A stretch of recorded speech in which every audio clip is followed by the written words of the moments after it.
"Give me this house or we're getting a divorce." I was suddenly cornered by my husband like that. This is a cherished home filled with memories of my parents. I have no intention of letting it go, of course. However, as if toying with such feelings, he threatens me. What should I do? I was at a loss and reached out to my dad for help. "My name is Jessica, and I'm 30 years old. I'm a stay-at-home wife, supporting the household day in and day out. My husband, Bob, and I have been married for almost 2 years now. He has been working tirelessly to support me since I quit my job to get married. But after the death of my father-in-law, my mother-in-law decided to move into our apartment, and our ordinary daily life collapsed in an instant. Surprisingly, I was informed about my mother-in-law's move the day before she was to live with us. "Oh, by the way, Mom's coming over tomorrow." My husband came home and just blurted out like it was nothing. "Coming over to visit. Not just for a visit. She's moving into this house, so please clean up." Moving in. Mother-in-law living in this house. Yeah, it's gone, so it's only natural, right? Otherwise, Mom will be alone back home. Looking back, I felt something was a bit off about my husband's way of thinking at the time. Usually, a husband would discuss such a thing with his wife first, but in my case it was decided before I even knew it. As my husband said, my mother-in-law arrived with a huge amount of baggage the following afternoon. "Hello, mother-in-law, it's been a while. Please come in." I greeted her, but for some reason she looked displeased. "Wait, Jessica, aren't you supposed to pick me up from the station?" "Oh, well, I didn't know what time you'd arrive." "You're supposed to call me and ask, aren't you? You're so thoughtless." "I'm sorry. That's why I can't rely on you." Grumbling to herself, my mother-in-law plopped herself down on the sofa as if she owned the place. The next day, her snide comments began. It starts right after my husband leaves for work. "Jessica, why are you so laid back doing the dishes? Laundry should be the top priority in the morning." "I'm sorry. I'll do the laundry as soon as I'm done with this." "I'm telling you, you've got the priority wrong in this house. Once you've had breakfast, the first thing to do is laundry. Even if you say so, just keep quiet and do as I say." It's rude for a daughter-in-law to talk back to her mother-in-law. I wonder how you were brought up. I also have my own routine for the day, but why can't she understand that? It's not like I'm refusing to do anything. It seems that my mother-in-law simply doesn't like the way I do things. Even when I do what she says, she finds something to complain about, especially when it's just the two of us during the day. One day I came up with a secret plan to end living with my mother-in-law. The plan was to move into a house that my father had given me. My parents decided to start living in the countryside when my father took early retirement a few months ago, so they gave me the house they had been living in. Fortunately, we don't live far from the apartment we're currently in, and there was already talk of moving to a house in the near future. To continue living with my mother-in-law, even for a tough old bird like me, was reaching a breaking point. If that was the case, I preferred to move out sooner rather than later, just the two of us, my husband and I. With this in mind, I've decided to make a proposal to my husband right away. "Bob, do you have a moment? I'd like to discuss something." "A discussion? What's going on?" "You know that house my father gave us? How about we move there?" "Oh, that house. We did talk about living there eventually, but why so sudden?" "Well, I'm not getting along so well with your mother." "What? My mom hasn't mentioned anything like that." "Anyway, I find it too hard to keep living with your mother, so I'm seriously considering moving." "I see. Well, it's not far away, and my mom can continue to live in this apartment." Surprisingly, my husband readily accepted the idea of moving. He spoke with my mother-in-law about this, and within a week, we were ready to move. Honestly, I thought she would put up more of a fuss, but she readily agreed to let us move. Not only that, she saw us off with a huge smile on her face. "Bob, Jessica, see you around. I'm sorry for moving out so suddenly." "It's fine. You've got your father's house, right. How wonderful." Thank you. Please feel free to come and visit us. Well, it's not far from here. Make sure to drop by regularly, Jessica. Yes, I will. After some formalities, we headed to our new home. I was relieved. Deep down, I no longer had to put up with my mother-in-law's sarcasm. Now we could live freely again. I was ready for opposition, but I'm glad I had the guts to bring it up to Bob. However, that wasn't the end of it. While I felt a weight lift off my shoulders being away from my mother-in-law, my husband started coming home late. Not only was he late, but there were also days when he didn't come home at all. He wasn't working overtime or at a bar, he was visiting his mother. My mom needs me, my husband would say. But it was happening too often. He'd go eat over there without telling me, or he wouldn't come home for a whole day.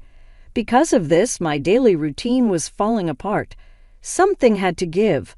One day I confronted my husband. Bob, don't you think you're not coming home too often?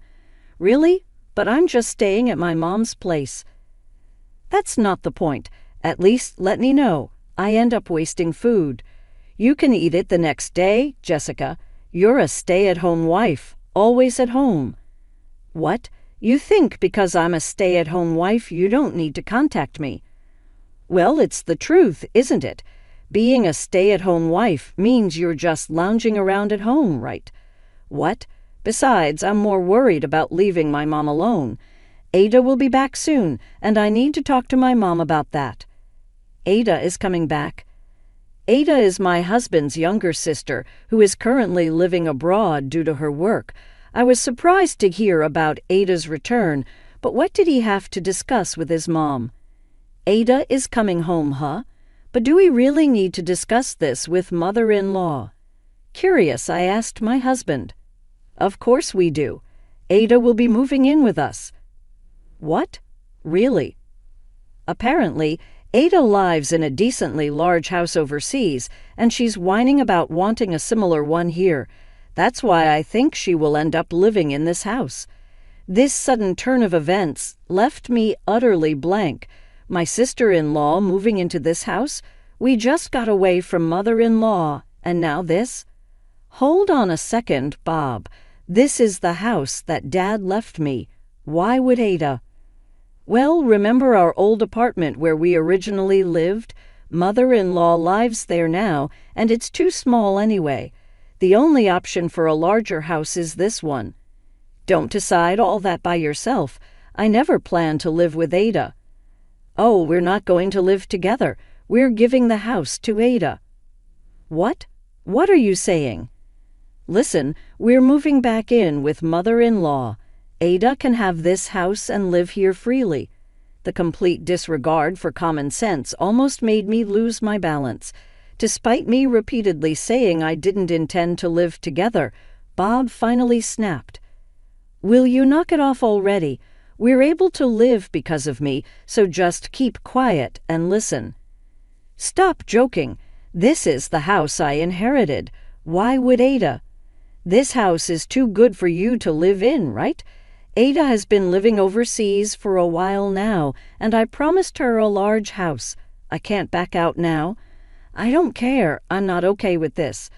All you do is complain. Forget it. Cool off. I'm going back to mother-in-law's for a while. With that, Bob slammed the door and left the house. Left alone in the room, tears welled up in my eyes. Why does he decide everything on his own? This is my cherished inherited house, and he's giving it to my sister-in-law. This isn't a joke. Every day I received messages from Bob asking, "Have you reflected on this yet? And you should come back here too, you know." Each time I had to reply, "I won't back down." Then one day, running out of patience with my stubbornness, Bob called me in a fit of rage. "Jessica, when are you coming over here?" "I've told you many times I'm not going there, and I have no intention of giving this house to Ada." "Enough. I've already told Ada she's coming back this week. Don't make a fuss." "Don't decide things on your own. This is the house I inherited from Dad. It's mine now. Why should I give it up for your family?" "Who do you think you're talking to?" Mother-in-law's angry. Don't piss us off more. What about my feelings? Ignored, Bob sounded very frustrated, heaving a big sigh over the phone. Then he dropped a bombshell. If you can't listen to me, we're getting a divorce. You know by tomorrow and leave the house to Aita. That's when it happened. My love for him chilled instantly. The way he threatened me with divorce was downright disgusting, unforgivable. Ignoring my feelings and threatening me with divorce. Should I let him get away with this? Ignoring my seething rage, my husband arrogantly continued. Do you understand? If you don't leave by tomorrow, we're divorcing. Are you serious? Of course I am. You don't have a choice. It'd be troublesome for you, a homemaker, if we divorced, wouldn't it? Ha, I see you understand. Glad you do. Ha, so you better move over here quickly too. My mom's all excited to educate you. Ha. And with that, my husband unilaterally ended the call. Afterwards, I explained the situation to my dad and decided to enlist his help to execute a certain plan. The next day, my husband called, cocky as ever. Hey, have you finished packing? Ha. Yes, of course, I responded calmly. More importantly, when is Aita coming back? Tomorrow. Why are you so obsessed with Aita? At my question, my husband revealed his true colors. Actually, she's been making a killing in stocks and investments. I see, so you're trying to get on her good side to get some financial support. That's just like you. Think whatever you want. I need you to move out today. Don't worry, I've already moved. What? My husband seemed genuinely surprised. He probably thought I would obediently follow his orders. His tone became increasingly arrogant. Oh, I see. You didn't want to divorce after all. Ha, that makes sense. Without any income, you wouldn't be able to live if you divorced. Ha. That's right. We're still married for now, so I'm even answering your call. But that's going to end soon. What? That's divorce. At my statement, my husband was clearly shaken. You? What are you saying? You're going to move out of that house, right? You're coming over here now, right? What? Why would I do that? I'd rather die than return to a house with an unreasonable husband and a metal-saw mother-in-law. What do you mean? You promised to move out of the house. Yes, and that's exactly what I did, isn't it? I said I've already moved. Don't joke around. Then where are you? My husband's speech began to quicken, a sign he was losing his cool. Timing it right, I decided to share the truth. I'm at my parents' place now. What? I moved back to the rural area where my parents live, so I won't be returning to your place. Oh, I see. Relief seeped into my husband's voice. Well, that doesn't matter as long as I can hand the house over to Aita. $500,000. What? The house that I got from my father, I put it up for sale. So if you really want to give it to Aita, you'll have to buy it for $500,000. You're kidding. Do I sound like I'm joking? The house is still in my father's name, so I asked him to put it up for sale. In fact, what I had asked my father to do was help with the sale of the house. My father has always said to me, you can live in it or sell it, whatever you fancy. Just let me know when the time comes. The evaluation came back at $500,000. Seizing the opportunity, I promptly put it on the market. He must have never imagined such a situation would arise. My husband stuttered his words, trying to unleash his verbal fury. You've got to be kidding me. Doing things your own way. I won't allow this. I don't need your permission. We're getting divorced soon anyway. What did you just say? Do you understand your own position? You're the one who's going to be in trouble after the divorce, without any income. Struggling alone is way better than staying with you. Listen, Aita will be back home soon. I told you I was depending on her money. So what? Like I said, if you want to provide a place for Aita so much, why don't you just buy the house for $500,000? If you can, of course. I can't do such a thing. Aita is making money from investments, right? She can buy it for $500,000. No matter how rich Aita is, she can't go that far. My husband only had excuses, showing no signs of apology, let alone humbling himself. Seeing that any further conversation would be a waste of time, I decided to give him a piece of my mind. I don't have the time to deal with you foolish mother and son. Did you think threatening me with a divorce would make me obediently hand over the house? If you thought I'd do whatever you say because I'm a housewife, you're greatly mistaken. Hey, calm down. I am calm. The one who should be panicking now is you, isn't it? I'm not going to just go along with what you guys say. I absolutely refuse to continue being family with you any longer. Stay out of my life forever. Go to hell with your beloved mother, you jerk. I shouted loud enough for the neighbors to hear and hung up the phone. Of course, I immediately blocked his number, cutting off all means of communication with my husband. I then visited a lawyer I knew and requested a divorce mediation with my husband. It took some time, but I was able to divorce him due to his faults. He still seems to be living in the condo with his mother-in-law. About the return of my sister-in-law, they couldn't prepare a big house in the end, and she angrily flew back overseas, yelling, "This is not what we agreed on."